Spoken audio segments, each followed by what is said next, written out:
A few weeks back, I dove into last year's kitchen designs and broke down all of the data to figure out what trends were most popular. And we found that over 80% of people opted for quartz countertops in their kitchen. That seems pretty cut and dry. So why make a video that actually is going to be a video series all about countertops? Although that stat is true, last year I received more questions about kitchen countertops, countertop materials, countertop manufacturers, installers than any other single topic. So over the next few weeks, we're going to dive into this whole hog. We're going to talk about countertops, different materials, installation, with a few surprises along the way. So, which countertop is right for you? Stick around. We're going to start talking about that next.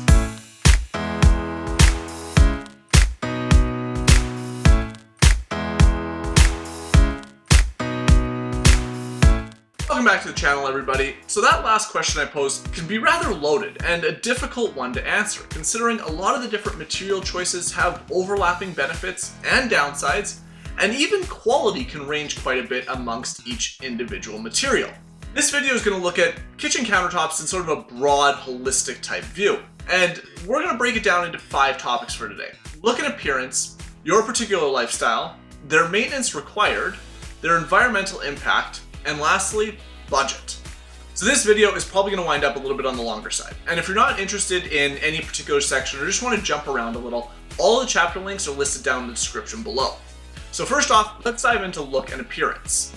Now let's get a few points out of the way quick. This is not an exhaustive list of every countertop material out there. These are just the more common ones that I come across on a regular basis or semi-regular basis. Now, I'm also not going to dive into each different category right now in detail because we're going to be doing that over the coming weeks. Instead, we're going to discuss groups or materials as a whole because they have quite a few distinguishable features that sets them apart from other groups or materials. So first up, we have the natural stones. This includes granite, marble, quartzite, limestone, soapstone, onyx, the list goes on and on. However, amongst all of those materials, they do share some common characteristics. Natural stone is like a fingerprint or a snowflake. Every piece mined from the earth is unique in its own way. The veining, the color flecks, patterns, and swirls are all going to be unique to the particular stone that you choose. These features often give natural stone a very luxurious appearance once it's installed. Then we have engineered stone. This is where we find quartz countertops. Those are the countertops that just really dominated last year's kitchen designs with clients, over 80% of them choosing that material. So why quartz? Well, that's because quartz is the dominant material in these engineered slabs. So the way it works is inside the factory, they take crushed quartz, they bind it with adhesives and resins and form it into slabs. Now there are loads of companies producing quartz slabs these days, but some of my favorites and ones that I've worked with in the past with really good results are Handstone, LG Vieterra, Cambria, and Silestone. Leaving stone countertops, we move into laminates. Now, these have been around for a very long time, and I really don't think they get the credit that they deserve. Laminate countertops are exactly as they sound. It's layers of plastic laminated to a particle board or a craft board center. Now, because these plastic layers are man-made, they come in a huge variety of finishes, often mimicking everything from marble to Butcherblock to concrete countertops. Then we have a group of countertops that is relatively new to the market, at least here in North America, and that is Ultracompact counters. So under this heading, you find companies like Decton, and they produce a countertop or a piece of material that is made out of a combination of porcelain, glass, and quartz. To make these pieces, they use a technology known as sinterized particle tech. Now, in this process, from a really basic point of view, it combines the raw elements under extremely high temperature and pressure to form those pieces. Ultra-compact counters are not something I know a lot about, so I'm looking forward to diving in, doing the research, and discussing them with you guys in a future video. Then we have the solid surface countertops, and these are made up of acrylics, stone pieces, and resin, and other chemicals poured into a mold. That material is then all heated, it's pressed out to form top sheets that make up a ton of different renovation materials from sinks, bathtubs, shower walls, or countertops.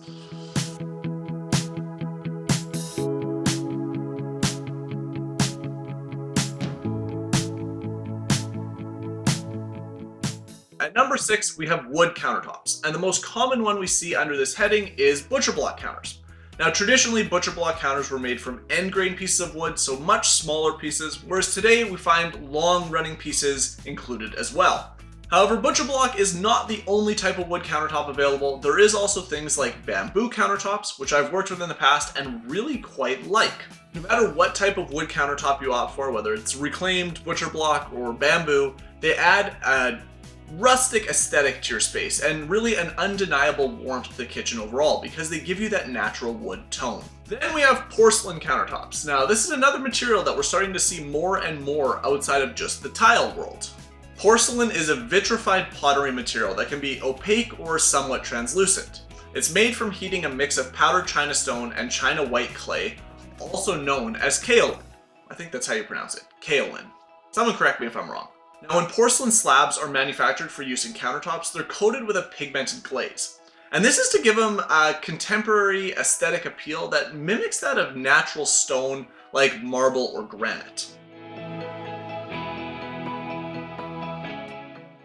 And finally, the last one we're going to put on this list is concrete countertops. Now, I'm absolutely dying to tackle a project somewhere, sometime, where I can include and make my own concrete countertop. So hopefully we figure out something this summer, maybe something around the fire pit out back. Some people find concrete countertops to look harsh and cold, almost like the sidewalk out in front of their house. But that's not always the case. They could be tinted and pigmented to give different looks, or they could be polished to a high degree of sheen, giving them a really luxurious, high-end aesthetic. But if you're thinking that this is going to be a cheap option, that's not always the case. Most concrete countertops are made by local artisans, and the price range can vary widely. That said, the quality often goes along with the price tag. Whew, that was a long list. Okay, moving along, lifestyle. Everyone's lifestyle is different. Heck, how we use our kitchens, even what we expect out of our kitchens, is a pretty wide spectrum. Yet we need to consider our lifestyle and those elements, how we use our kitchen, when we start narrowing down our choices of countertop. Are you willing to put a ton of maintenance into ensuring your countertop looks as beautiful as the day it went in? Maybe you are, maybe you aren't, but that's something you should consider. Are you a family that loves takeout and maybe just needs a place to drop that pizza box? If that's the case, countertops might not be the most important decision in your kitchen renovation. They can sort of just be an afterthought, something that goes with the rest of your space. However, maybe you're a family that loves to cook and you're going to put your countertops through some serious day-to-day use.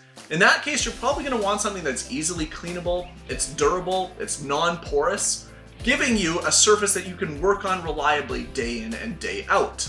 Maybe you just want to create a masterpiece that is viewed from afar and never actually cooked in. If that's the case, look for the ultra high-end, beautiful, and unique pieces of stone. And finally, for those of you with kiddos around the house, like I've got, choosing a countertop with a porous surface that can stain easily, like marble or wood, might not be the best option. So let's move along to maintenance. Now, every countertop option out there is going to have some form of maintenance, whether it's a simple wipe down with a wet cloth, or all the way to the other end of the spectrum where you could be sanding and sealing to keep it looking fresh. Engineered stone, laminates, solid surface countertops, ultra-compact countertops, porcelain countertops, all need very little effort in order to keep them looking in pristine condition. However, if you don't mind working around your home and giving your countertops a little bit of extra TLC, your range can expand a little to include some of the more porous options like natural stone, concrete, or Butcherblock. Most of these natural stone options are going to need to be sealed periodically, and that can range from, every few months to a year to sometimes several years, depending on the product you use. Now, wood countertops, on the other hand, typically do better if they're oiled a lot more regularly, something like every 2 to 3 months or so. The next thing I want to talk about is environmental impact. And this is a really hot topic these days, and it should be. And we work in an industry, home renovation as a whole, that's not exactly the most environmentally friendly. We're ripping out old homes, we're constantly building new ones, and we accumulate and build up a lot of trash in the process. So there are a few things to keep in mind when it comes to the environmental impact of our countertops. That's material source, longevity, and sustainability.